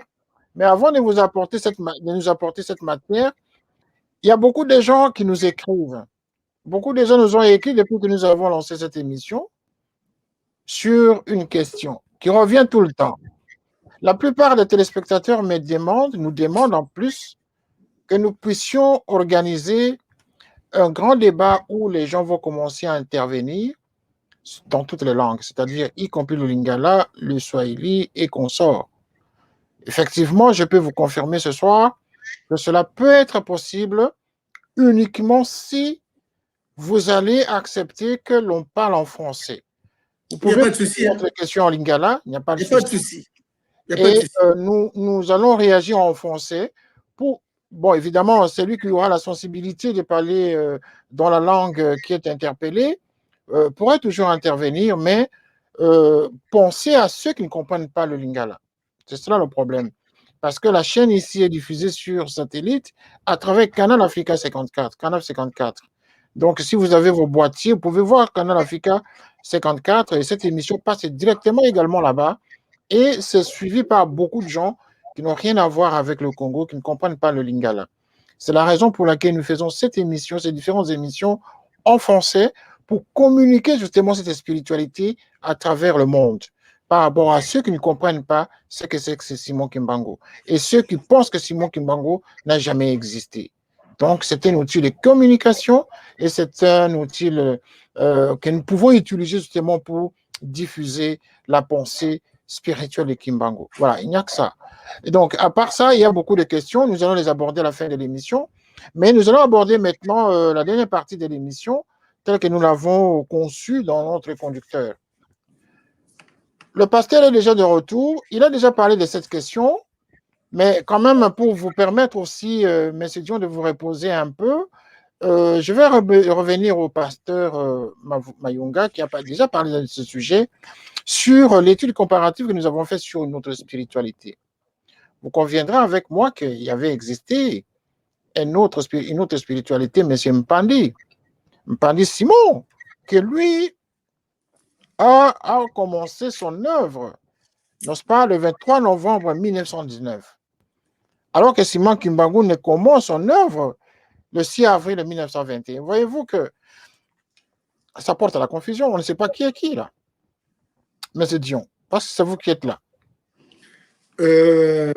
Monsieur Kitoko, je ne voudrais pas porter ma contradiction avec vous, parce que c'est vous le journaliste, c'est vous le conducteur.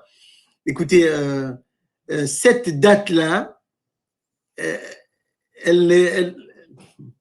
je dirais qu'elle est fausse, elle n'est pas vraie, parce que Mpadi est un apôtre c'est trop dire, est un disciple, c'est peut-être trop dire aussi, mais je veux dire que tout a commencé avec Papa Simon Kimbangu. Lorsque Papa Simon Kimbangu a été arrêté le 10 septembre 1921, eh bien, beaucoup de gens se sont dispersés. Et parmi ceux qui se sont dispersés, ceux qui sont allés en Angola ont créé aussi des mouvements là-bas. Ceux qui sont allés au Congo-Brazzaville ont créé aussi des mouvements, ainsi de suite. Moi, je vous ai dit dans mon introduction dernièrement, moi, mon père à moi, et moi je suis du Congo-Brazzaville, hein, mon père à moi était d'une église qu'on appelle l'église de Dieudonné. Ce Dieudonné-là, on le croyait aussi comme, on le prenait pour un dieu, pour un prophète, voilà. Mais bon, moi, j'étais enfant. Après, quand j'ai grandi, j'ai réfléchi, j'ai dit ça avec papa. J'ai dit, mais ce monsieur-là, son inspiration vient d'où? Après, il a dit non, mais lui, il était de l'autre côté là-bas. Vous savez que la frontière qu'il y a entre le Congo-Brazzaville et le Congo, l'autre là, c'est le fleuve Congo. Donc, tout ce qui a, toutes les habitudes qu'il y a de l'autre côté de la RDC se retrouvent aussi de l'autre côté de la République du Congo, surtout si vous êtes frontalier au niveau de l'eau, là, du fleuve.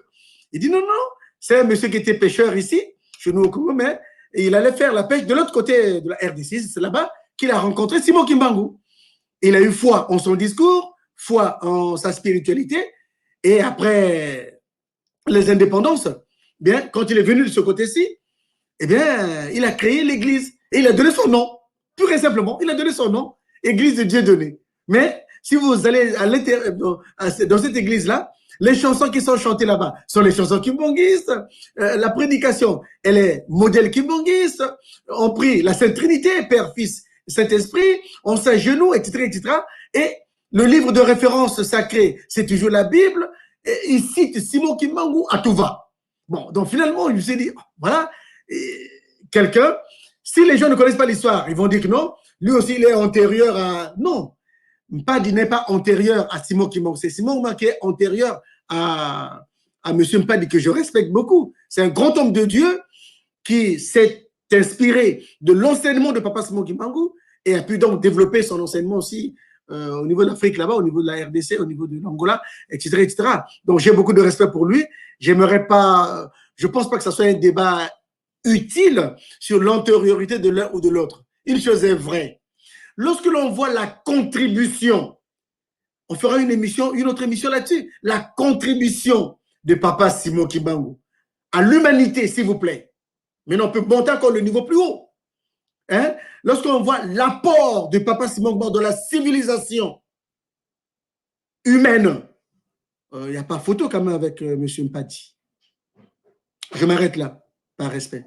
Voilà, vous arrêtez là par respect. La raison pour laquelle Pasteur Mayunga ne pourrait pas intervenir à ce sujet, parce qu'il en a tellement parlé. Il a donné beaucoup de détails à ce sujet. Vraiment, on avait vraiment développé toute une émission à ce sujet-là. Mais il est vrai que non, les téléspectateurs écrivent quand même. Laissez-moi vous lire les réactions des gens.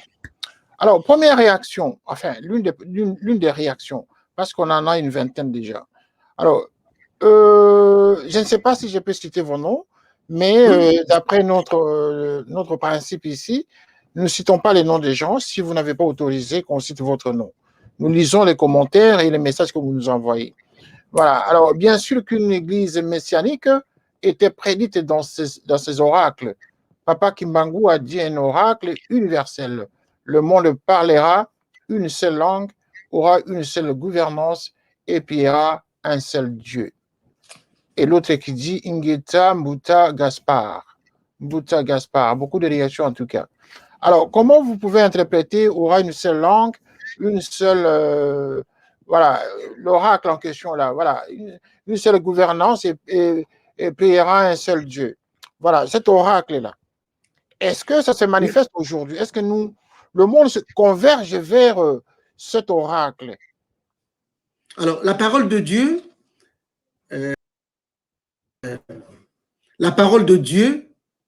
c'est comme les gouttes de pluie. La pluie, elle vient du ciel, tombe, ne repart pas au ciel tant qu'elle n'a pas fertilisé le sol et n'a pas donné son fruit en son temps. Je dis bien, la parole de Dieu, c'est comme les gouttes de pluie, c'est comme la pluie. La pluie vient du ciel, elle tombe. Elle ne repart pas au ciel tant qu'elle n'a pas fertilisé le sol et donné son fruit en son temps. Ce n'est pas la parole d'un être humain. Donc, cet oracle va se réaliser. Mais aujourd'hui, on a l'impression que toutes les conditions ne sont pas encore réunies. C'est vrai, je suis d'accord. Toutes les conditions ne sont pas encore réunies pour que cet oracle puisse se réaliser, que dans l'avenir, il ne restera qu'un seul roi, il ne restera qu'une seule langue. Et puis, c'est vrai. Pourquoi je le dis? Le bon Dieu, quand il a créé Adam et Ève, quand il a créé l'humanité parlait une seule langue. L'humanité n'avait qu'un seul Dieu. OK? L'humanité ne parlait qu'une seule langue. L'humanité n'avait qu'un seul Dieu. C'est après le péché d'Adam et Ève. C'est après la folie de la tour de Babel que le bon Dieu, mécontent, en colère, a dispersé, a créé plusieurs langues et les a dispersées sur l'ensemble de la planète Terre. Mais après toute l'accumulation des différents péchés, nous savons très bien, l'Ancien Testament est clair là-dessus, le bon Dieu a regretté pour qu'il avait créé le monde. Jusqu'à ce que, après tout, il est descendu, il est venu détruire Sodome et Gomorrhe, nous le savons tous. Mais malgré ça, nous avons continué dans le péché. Il a détruit le monde, avant d'ailleurs Sodome et Gomorrhe, il a détruit le monde en sauvant juste Noé, ses 3 enfants et leurs 3 épouses. Le déluge, ça s'appelle. Mais malgré l'accumulation des péchés, Dieu aime toujours l'homme, créé à son image et à sa ressemblance. Il s'est dit, bon, mais écoutez, pour reprendre l'homme, il faut que je descende sur terre, que je vive avec eux, que je les enseigne la bonne voie. Et il a pris la forme humaine, comme vous le savez très bien, à travers son fils, son unique fils, le Seigneur Jésus-Christ. Dieu fait homme. Et malgré ça, l'humanité, nous l'avons tué, nous l'avons crucifié. Mais il a prédit à ses apôtres, il dit, ne vous en faites pas. Physiquement, oui, il n'y a pas de souci. Mais aujourd'hui, nous savons tous, hein, il est mort 3 jours après. C'est le plus grand miracle du Seigneur Jésus-Christ. Il a non seulement fait la résurrection de plusieurs personnes mortes, tout et tout, mais lui-même, il est mort, crucifié sur la croix, enterré. 3 jours après, il a ressuscité, il est parti, et avec son esprit, et avec son corps, dans les cieux. Et il a dit à ses apôtres, et nous le savons tous, on peut le lire dans la Bible, hein, notamment dans Jean, chapitre 15, verset 15, 14, où il dit, je ne vous laisse pas orphelins, je vais chez le Père, et je demanderai au Père de vous envoyer le Saint-Esprit, l'Esprit de vérité, qui restera avec vous éternellement. Vous le connaîtrez, mais le monde ne le connaîtra pas. Pourquoi? Parce qu'il restera à côté de vous et en vous. Et donc, ça veut dire quoi, M. Kitoko? Ça veut dire que le dessein, le programme de Dieu, c'est toujours récupérer l'homme pour qu'il restaure l'humanité, que ça redevienne comme c'était avant, au temps d'Adam et Ève, dans le jardin d'Éden. Voilà pourquoi il a envoyé son fils, et après son fils, il nous a promis de nous envoyer le Saint-Esprit, qui est bel et bien arrivé, c'est un autre débat, à travers Papa Simo Kimbangu, qui est arrivé sur Terre, qui a pris une femme, qui a mis au monde 3 enfants et qui nous ont donné une progéniture que nous avons aujourd'hui. On dit, il restera avec vous le Saint-Esprit éternellement. Vous le connaîtrez, mais le monde ne le connaîtra pas. Pourquoi? Parce qu'il sera à côté de vous et en vous. Quand on dit le Saint-Esprit sera à côté de vous, c'est la dimension physique. Il a eu une femme, il a eu 3 enfants, les 3 enfants ont eu des enfants, les enfants ont eu des enfants. Aujourd'hui, nous avons toute la descendance de Papa Simon Kimbangu ici présent. Donc, il sera à côté de vous. Mais on nous dit, il sera aussi en vous. Ça, c'est la dimension spirituelle. C'est un esprit. Il est en moi, il est en Papa Mayunga, il est en vous, il est en tout le monde. Donc, voilà pourquoi le dessein de Dieu va toujours se réaliser. Et nous sommes arrivés à la 4e génération avec Papa Simon Kimbangu, avec Dieu, le Saint-Esprit. Tôt ou tard, cet oracle va se réaliser. C'est-à-dire quand le moment sera venu, connu par lui-même, hein, le bon Dieu, eh bien, il restera de toutes les églises du monde entier, de toutes les religions, une seule religion. Et il restera un seul Dieu, bien sûr. Et nous connaissons cette prophétie, cet oracle, comme vous l'avez su le rappeler, depuis le 10 septembre 1921 à Bandansanda, où Papa Simon Kimbangu a dit ouvertement qu'il nous enverra un roi divin qui aura ces 3 pouvoirs pour restaurer justement ce royaume-là, où il y aura donc un seul roi, le monde entier parlera une seule langue et il y aura donc une seule religion dans le monde. Nous pensons qu'aujourd'hui, toutes les conditions ne sont pas encore réunies. Mais sinon, pour nous, la religion qui restera unique dans le monde entier, ce sera la religion kimbanguiste.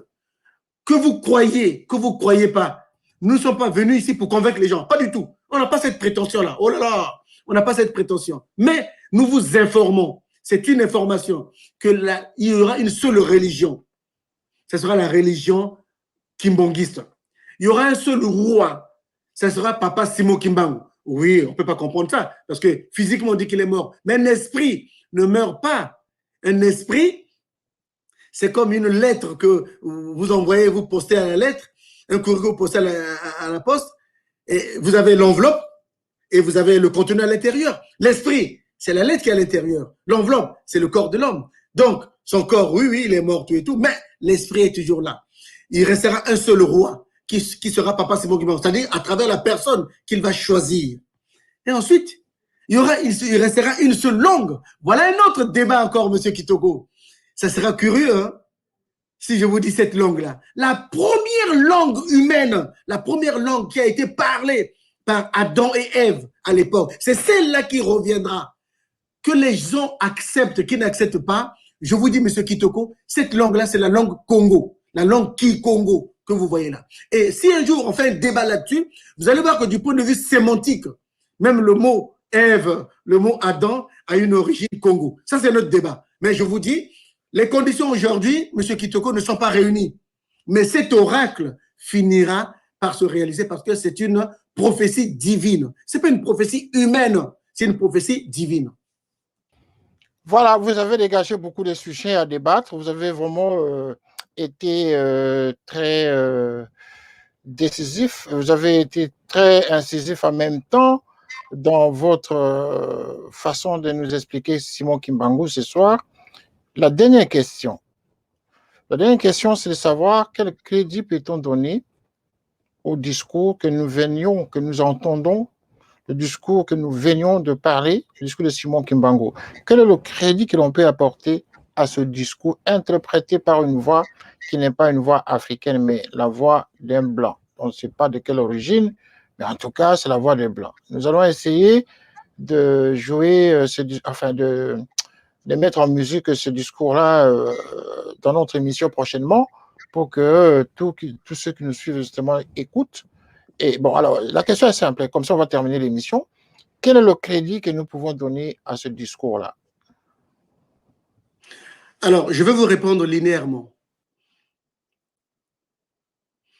Il est mieux de lire les écrits de Mfinangani, le secrétaire particulier de Papa Simon, l'un des secrétaires particuliers de Papa Simon Kimbangu. Ce document se trouve sur Internet puisque c'était écrit en Kikongo.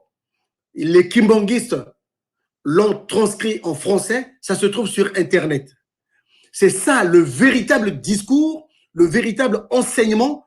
Ça s'appelle l'enseignement de défi. Si vous allez sur Internet, sur YouTube, vous allez voir, c'est écrit l'enseignement de défi de Papa Simon Kimbangu en Bandansanda le 10 septembre 1921. C'est ça qui a été qui est la retranscription directe faite par Finangani des paroles de l'enseignement puisqu'il était témoin oculaire et auditif de Papa Simon Kimbangu. Il était présent. Par contre, l'audio que vous entendez du blanc, moi je me dis ceci. Nous les Noirs, pour accepter une vérité, même si elle est divine, quand c'est dit par un frère noir, on n'accepte pas. Mais quand c'est dit par le blanc, on accepte. Voilà ce que je peux dire là-dessus. Mais le discours véridique de Papa Simon Kimbangu de Bandansanda est écrit. Il n'est pas audio, il est écrit. Il est écrit, on le retrouve partout, dans les documents officiels. C'est ça qu'il faut être, c'est ça le discours qui est crédible. Maintenant, les commentaires qui sont faits par les Occidentaux de gauche à droite, c'est des interprétations humaines. OK? C'est des interprétations humaines. Mais prenons le texte véridique qui est la transcription. C'est même écrit entre parenthèses, transcription du Kikongo en français. Parce que ça a été transcrit par Mfinangani, l'un des 3-4 secrétaires particuliers de Papa Simon Kimbangu. Et puis, vous retrouverez ça dans les archives secrètes de l'administration coloniale belge. Comme vous le savez, ils nous ont promis que 50 ans après l'indépendance de la RDC, on nous donnera les archives de Papa Simon Kimbangu. Mon œil, ils n'ont jamais donné toujours. Hein. Bon, donc, c'est un peu ça. Croyons au discours de notre frère noir que moi, je suis, que je vous donne, au lieu de croire seulement aux audios de nos frères, les Occidentaux. Nous continuons toujours pas à être aliénés à ce point. Hein? Il y a même des frères, quand on leur dit que les mathématiques ont une origine africaine, la physique a une origine africaine, la chimie a une origine... Il y a des fois qui doutent même. Ils disent, ah bon, la mathématique, la physique, la chimie, oui, mais pourquoi nous on est sous-développés comme ça? Mais ça s'explique. Il y a une histoire qui peut expliquer ça. Donc c'est la même chose. Papa Simon Kimbangu, son message est véridique. Par contre, les interprétations dans les audios, ça c'est autre chose. Voilà, les interprétations, c'est autre chose. Chacun son interprétation et chacun sa compréhension du discours de Simon Kimbangu. Nous allons revenir à ce discours prochainement et à tout moment, nous pouvons toujours organiser des moments de réflexion à ce sujet. Je vais revenir pour conclure l'émission cette fois-ci en 2 minutes au pasteur Mayunga qui va nous dire qu'est-ce que nous pouvons attendre de cet événement du centenaire qui va avoir lieu le 6 avril 2021, dans pratiquement 1 mois et quelques jours. Est-ce que, pasteur Mayunga, pouvez-vous conclure l'émission avec moi sur cette question? Qu'est-ce que nous pouvons attendre de cet grand événement du centenaire du mouvement kimbanguiste? Est-ce que, pasteur Mayunga, pouvez-vous... Voilà, je pense que le pasteur Dion peut répondre à cette question parce qu'il y a beaucoup d'interférences sur sa ligne. Notre souhait, vous savez très bien, c'est une question périphérique qui mine l'organisation et le fonctionnement de l'Église kimbanguiste actuellement. L'Église kimbanguiste a 2 grands courants actuellement. Il y a le courant qu'on appelle 3 égale 1 et il y a le courant qu'on appelle 26 égale 1. Nous sommes en train de prier tous les jours depuis 2002 pour que ces 2 tendances, ces 2 courants s'effacent qu'il reste un seul courant, ou bien une seule église, bien sûr. Notre souhait, nous avons voulu que l'unité de la famille de Papa Simon Kimbangu, l'unité de la réconciliation de l'église Kimbanguiste, nous avons souhaité déjà, depuis 2014, puisse avoir lieu avec le centenaire du premier fils de Papa Simon Kimbangu. Elle n'a pas eu lieu, cette réconciliation. Nous avons continué nos prières. Nous avons souhaité demander au bon Dieu que cette réconciliation ait lieu en 2016, lors du centenaire du deuxième fils de Papa Simon Kimbangu. Cette réconciliation n'a pas eu lieu. Nous avons encore prié pour que cette réconciliation de la famille sainte de l'église Kimbanguiste puisse avoir lieu en 2018, lors du centenaire de Papa Diangena Koutima Joseph. Elle n'a pas eu lieu. Monsieur Kitoko, là, au moment où je parle, tous les Kimbanguistes, quelle que soit leur tendance, prient, jeûnent, font nous appelons ça des bécos, font des sacrifices, des jeûnes, pour que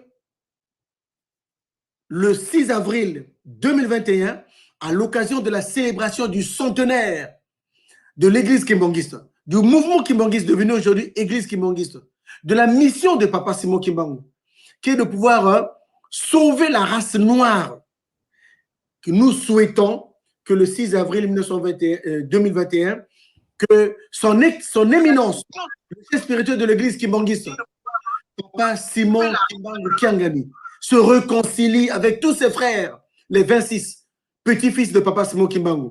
Nous souhaitons que les deux tendances puissent se réunir.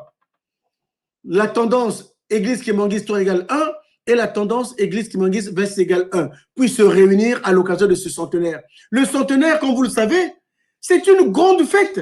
C'est le jubilé x2. Lors de cette fête-là, la Bible dit que pendant le jubilé est une année de grâce, année de pardon, année de bénédiction. Eh bien, nous souhaitons que Papa Simon Kimbangu Kiangani, qui est le grand frère, puisse avoir le cœur, la main sur le cœur pour accepter de se réconcilier avec ses frères. Moi, c'est parce que je suis en France. Si je n'étais pas en France, si j'étais à Kinshasa, j'allais faire des actions concrètes. La première action devait être celle-ci. Me mettre debout avec quelques frères kimbanguistes devant là où il habite, là, à Kinshasa, au centre d'accueil de Kinshasa, la grande avenue là, de l'autre côté, pas de son côté, de l'autre côté, avec une pancarte. Je devais être seulement debout, le matin jusqu'au soir, le matin jusqu'au soir, le matin jusqu'au soir, avec une pancarte où j'aurais écrit « Papa Simon Kimbangu, réconcilie-toi avec tes frères, les enfants de Papa Kouloutou, les enfants de Papa Fumalongo. » Dans la pancarte, j'aurais mis encore un deuxième message. Papa Simon Kimbangu Kiangani, crée les conditions de la réconciliation de l'Église 3 égale 1 et 26 égale 1 qui sont ensemble. Parce que quand tu as hérité de cette Église-là en 2001-2002, elle était unie. Est-ce que tu ne te rends pas compte qu'aujourd'hui, nous sommes divisés, que ce n'est pas bien? La fête de Papa Simon Kimbangu arrive le 6 avril 2021. Quel cadeau on doit donner à Papa Simon Kimbangu dans les conditions de division? Dites-moi, M. Kitoko, vous n'êtes même pas un kimbanguiste. Est-ce que si vous, en tant que papa, vous avez des enfants, vous allez fêter votre anniversaire, le jour de votre anniversaire, vos enfants, vous en avez 10, 5 sont à gauche, 5 sont à droite, ils sont tous contents de fêter votre anniversaire, mais non, ils ne veulent pas venir chez vous. Les 5 autres ne veulent pas saluer les autres, les 5 autres aussi ne veulent pas saluer les autres, mais c'est ton anniversaire. Est-ce que toi, M. Kitoko, tu seras content en tant que père? Tu ne seras pas content. Papa Simon Kimbangu, là où il est, son esprit, il n'est pas content, il n'est pas heureux de voir que nous nous approchons du 6 avril, un grand événement. La raison pour laquelle je suis venu sur terre, j'ai quitté mon trône céleste, je suis venu à terre pour évangéliser, pour enseigner à l'homme noir que c'était toi le grand frère, reviens à ton ancienne place. Eh bien, au moment où on fait 100 ans, le travail a été fait. Je me permets de vous rappeler, M. Kitoko, c'est là que je vais terminer, que le christianisme, donc enseignement de Jésus-Christ, est répandu dans le monde entier, est arrivé en Afrique à 18 siècles après. C'est au 18e siècle que c'est rentré en Afrique. Au 17e, 18e siècle, c'est rentré en Afrique. Mais regardez le kimbanguisme. répandu dans le monde. Le Kimbangu, c'est un siècle seulement. Un siècle, le kimbanguisme est en Europe, le kimbanguisme est en Afrique, le kimbanguisme est en Asie, le kimbanguisme est aux États-Unis, le kimbanguisme est partout. Un siècle seulement. Donc, c'est un travail merveilleux qu'a fait Papa Simon Kimbangu.